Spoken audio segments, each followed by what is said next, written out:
HarperCollins and Harper Audio present Scary Stories Audio Collection by Alvin Schwartz, performed by George Irving. Cold as clay. A farmer had a daughter for whom he cared more than anything on earth. She fell in love with a farmhand named Jim, but the farmer did not think Jim was good enough for his daughter. To keep them apart, he sent her to live with her uncle on the other side of the county. Soon after she left, Jim got sick, and he wasted away and died. Everyone said he died of a broken heart. The farmer felt so guilty about Jim's death. He could not tell his daughter what had happened. She continued to think about Jim and the life they might have had together. One night, many weeks later, there was a knock on her uncle's door.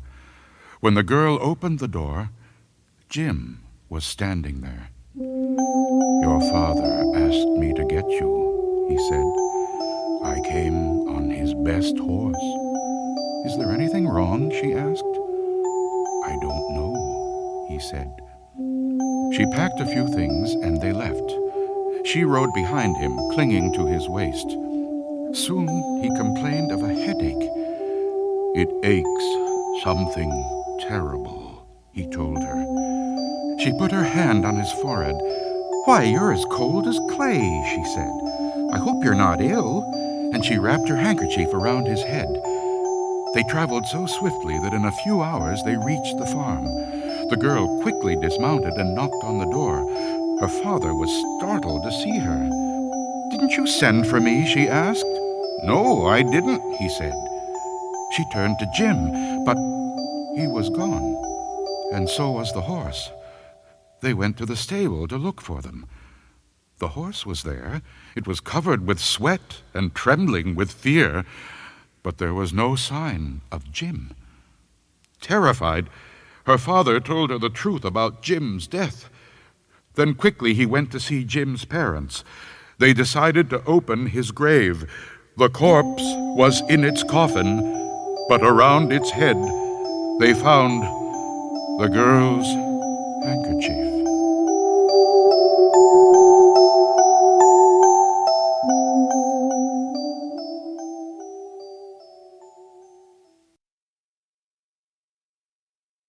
High beams. The girl driving the old blue sedan was a senior at the high school. She lived on a farm about 8 miles away and used the car to drive back and forth.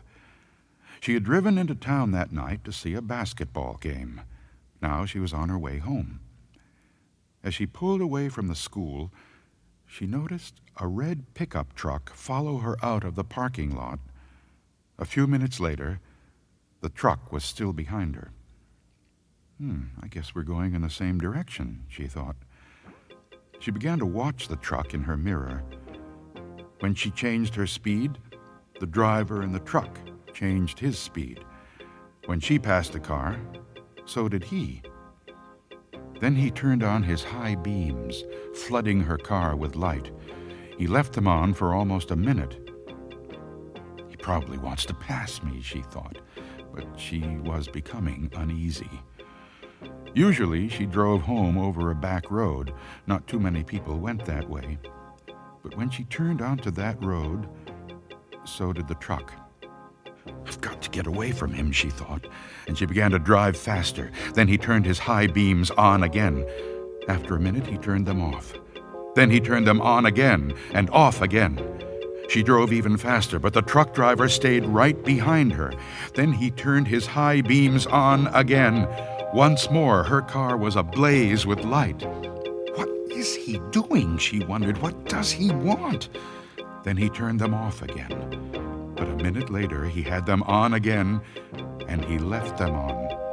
At last, she pulled into her driveway, and the truck pulled in right behind her. She jumped from the car and ran to the house. "Call the police!" she screamed at her father. Out in the driveway, she could see the driver of the truck. He had a gun in his hand. When the police arrived, they started to arrest him, but he pointed to the girl's car. "You don't want me," he said. "You want him." Crouched Behind the driver's seat, there was a man with a knife. As the driver of the truck explained it, the man slipped into the girl's car just before she left the school. He saw it happen, but there was no way he could stop it. He thought about getting the police, but he was afraid to leave her. So he followed her car. Each time the man in the back seat reached up to overpower her, the driver of the truck turned on his high beams. Then the man dropped down, afraid that someone might see him. The Big Toe. A boy was digging at the edge of the garden when he saw a big toe. He tried to pick it up, but it was stuck to something. So he gave it a good hard jerk, and it came off in his hand. Then he heard something groan and scamper away. The boy took the toe into the kitchen and showed it to his mother. "It looks nice and plump," she said. "I'll put it in the soup, and we'll have it for supper." That night, his father carved the toe into 3 pieces, and they each had a piece. Then they did the dishes, and when it got dark, they went to bed.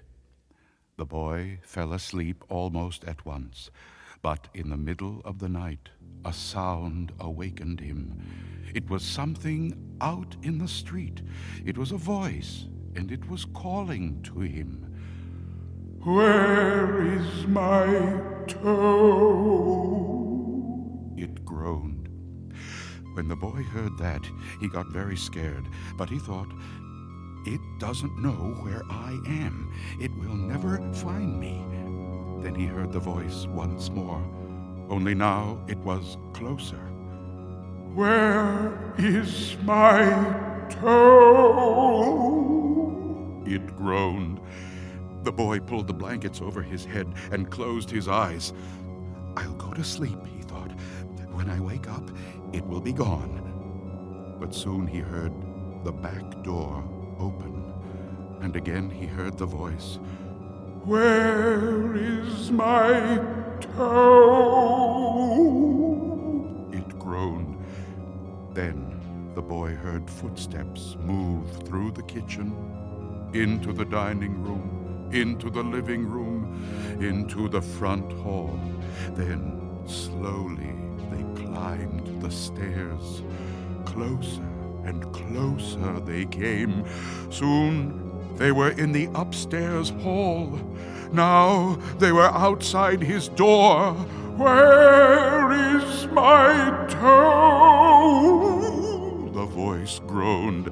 His door opened. Shaking with fear, he listened as the footsteps slowly moved through the dark toward his bed. Then they stopped. "Where is my toe?" The voice groaned. "You've got it!"